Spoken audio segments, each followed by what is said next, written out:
Remember when I thrifted a bunch of Coach CD cases? I've already turned these relics into a jewelry case, a sketchbook, and a charging kit. But we still have 3 left, so for my next trick, let's make a mini makeup vanity case for touch-ups on the go. Here's my rough plan of attack. I'm hoping to use this mirror and scrap leather to fit my everyday essentials shown here. Alright, let's get started. I want to create custom pockets using the wet molding technique, but I've actually never done this before. I'm basically making a holster, but for lipsticks. I don't have any fancy molds, so I'm just making them out of clamps, a dowel, and some wooden boards. The board will just act as a guide, so I measured it out and planned out exactly where everything will sit with the help of some double-sided tape. Looks like my perfume tester won't fit, but we'll find room for it later. I got this leather off-cut from the Tannery Rose scrap. They sell them by the box for smaller projects. I took some rough measurements and then cut it to size using a leather rotary cutter. And now it's time for a relaxing bath in warm water. I left it in there until it was fully soaked, about 10 to 15 minutes. Gently squeeze out the excess water, and now she's ready to be shaped. Nothing fancy here. I'm just placing the dowels in between and securing them with rubber bands from the backside of the board to create tension. Make sure to really push them in to stretch out the leather into the shape of the tubes. I'm also using a bone folder to get a snug fit around their curves. I even added some clamps for reinforcement. Once the leather is fully dry and hardened, unbind it from the board. Careful here, or else you might pull a Katniss. Oopsies. Moment of truth, let's see if this holds up. And it's the perfect fit. So satisfying. Now let's trim out the edges using an awl and skipping knife, leaving about 1/4 inch for the stitching punch.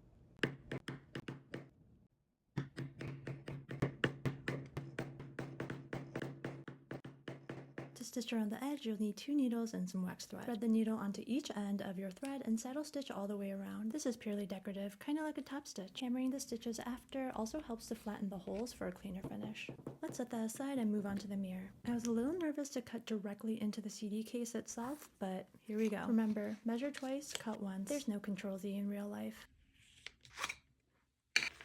Not too bad. Then with the remaining scrap leather, I cut out a simple frame using the Cricut. I like to use transfer tape with the sticky side up so that it doesn't move around on the mat while it's cutting. Clean up the edges using a skimming knife. Then a quick cleanup assist from Herman. To burnish the edges, I just used some water and filed it down with a nail filer.